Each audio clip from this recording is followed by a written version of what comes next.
Nous portons en nous un territoire secret, un territoire fait d'émotions qui ont traversé nos jours, de souvenirs qui ont laissé leurs traces, de pensées que nous n'avons jamais dites, de perceptions discrètes. Nous croyons souvent que nos émotions naissent simplement en réponse à ce qui nous arrive. Mais certaines d'entre elles, lorsqu'elles s'invitent trop souvent, elles s'installent comme des hôtes qui ne repartent plus. Et bientôt, elles ne réagissent plus, elles agissent. Elles colorent notre regard, modifient nos interprétations, façonnent silencieusement notre manière d'habiter le monde.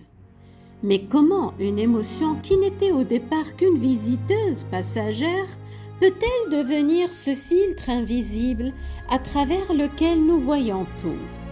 Comment cesser d'obéir à ces injonctions pour retrouver une direction qui nous appartienne?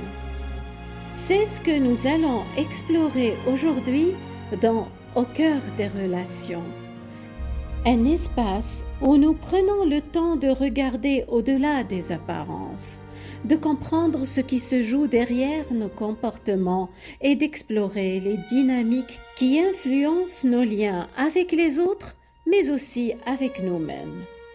Je suis Fatem Zahra Alami, passeuse de rive entre le monde intérieur et le monde partagé, là où le cœur parle une langue que la raison ne comprend pas toujours. Alors, poussons ensemble cette porte discrète qui mène au territoire secret de nos émotions.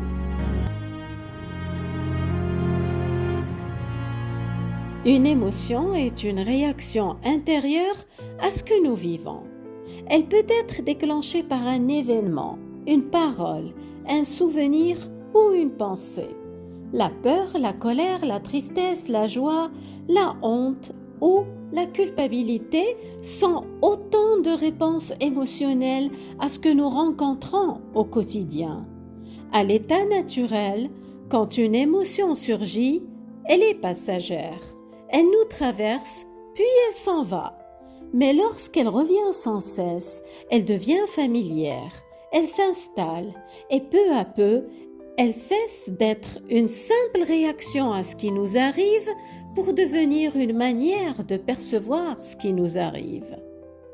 Une émotion répétée finit par devenir un état intérieur. Un état intérieur répété finit par devenir une manière d'habiter le monde. C'est ainsi que certaines personnes habitent une émotion comme on habite une maison. Une personne habitée par le ressentiment remarque davantage ce qui pourrait la blesser. Elle interprète plus facilement les comportements comme des provocations. Elle se souvient spontanément des injustices passées. Le ressentiment devient alors plus facilement accessible. Il en va de même pour les autres émotions. La peur repère ce qui pourrait menacer. La méfiance cherche ce qui pourrait la confirmer. La colère revient naturellement vers ce qui rappelle l'injustice. La tristesse remarque davantage ce qui manque. La joie, elle, sait profiter des moindres occasions banales pour se manifester. La honte, elle, détecte les occasions de se sentir inférieur. La culpabilité trouve toujours une raison de se reprocher quelque chose. Tout cela n'est pas conscient. C'est parce que l'état intérieur de la personne a aiguisé une sensibilité particulière. Cette sensibilité est devenue un voile à travers lequel elle interprète les situations. C'est ainsi que fonctionne notre territoire secret. Il n'est pas passif. Il filtre, il sélectionne. Il oriente notre attention vers ce qui lui ressemble. Le monde extérieur n'a pas nécessairement changé. C'est le filtre intérieur qui s'est renforcé.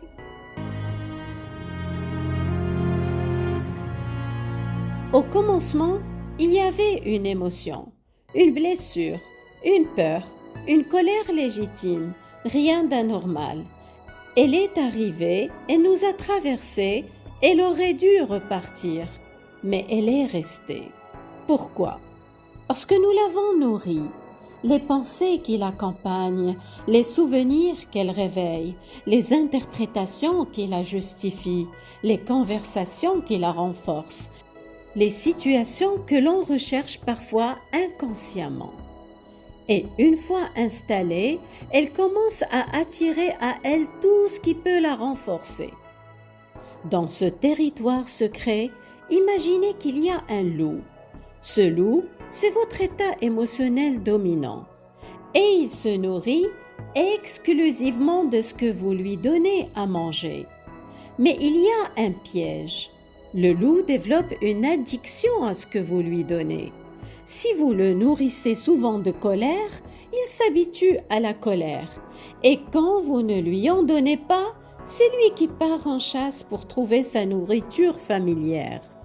Il va scruter votre quotidien, surinterpréter une remarque de votre conjoint, s'attarder sur un embouteillage ou chercher le détail qui cloche chez un collègue. Et s'il ne trouve rien, il ira puiser dans ses souvenirs, dans des injustices anciennes, ou réinterprétera le passé qui semblait jusque-là sans problème.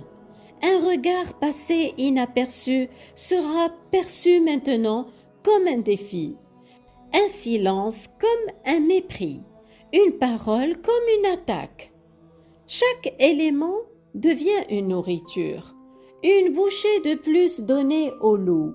S'il est nourri de jalousie, il enfile des lunettes qui ne voient chez les autres que ce que vous n'avez pas. Et plus le loup est nourri, plus il grandit. Plus il grandit, plus il a faim. Plus il a faim, plus il cherche sa nourriture.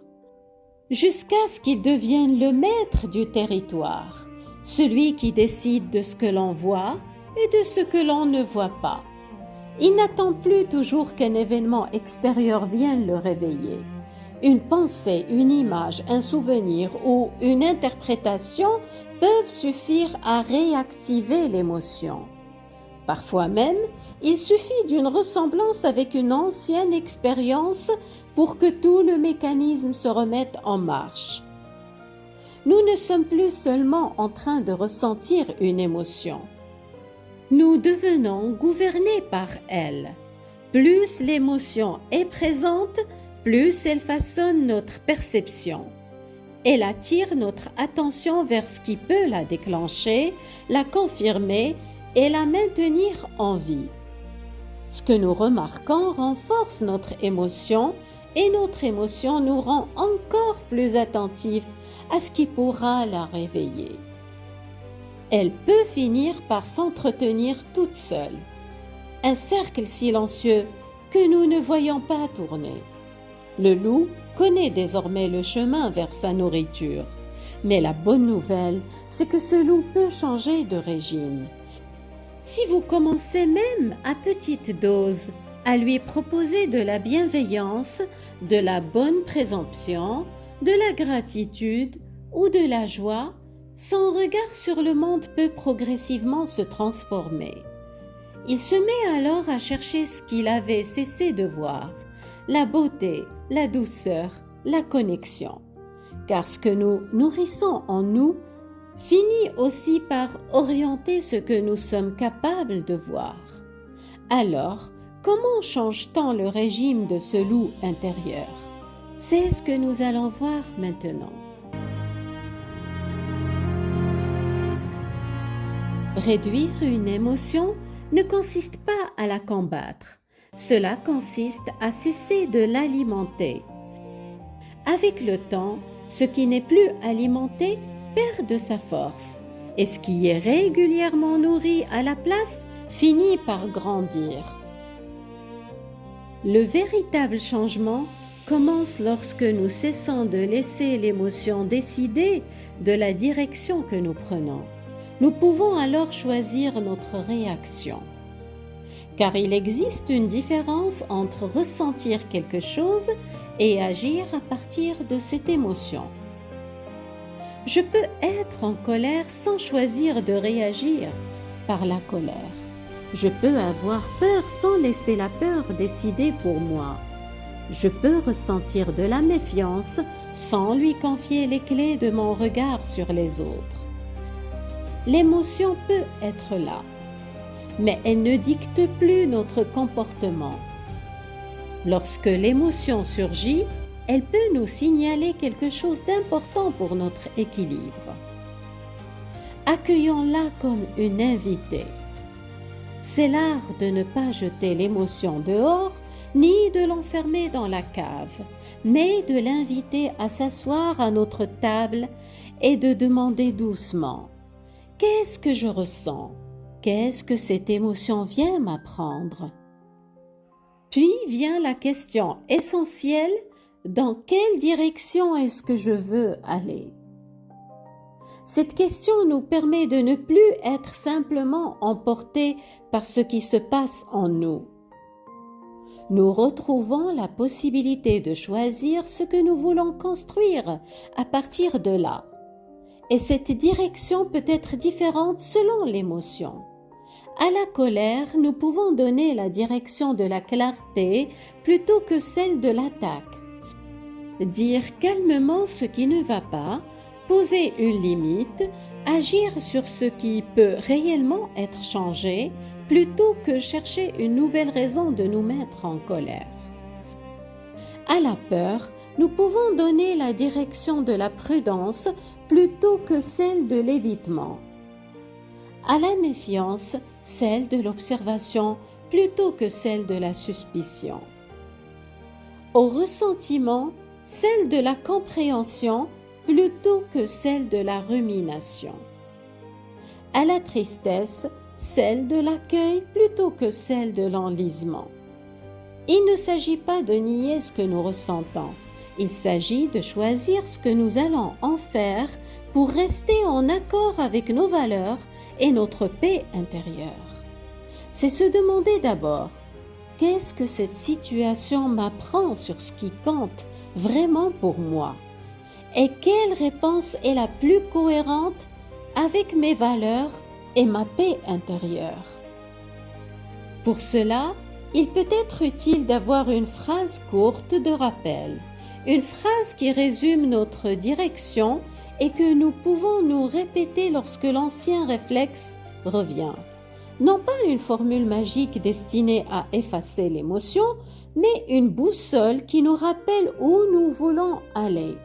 Une phrase très simple qui peut devenir un point d'ancrage. Une direction plutôt qu'une réaction. Cette phrase invite à choisir où l'on veut aller plutôt que de laisser l'émotion décider de l'itinéraire. Parce qu'au moment où le loup réclame son ancienne nourriture, il faut parfois simplement se rappeler que nous n'avons plus besoin de suivre le chemin qu'il connaît. Nous pouvons lui montrer un autre chemin. Et plus nous empruntons ce nouveau chemin, plus il devient familier. C'est ainsi que le territoire secret se transforme. Un changement intérieur commence. Non pas en luttant contre ce qui est déjà là, mais en donnant progressivement davantage de place à ce que nous voulons voir grandir en nous.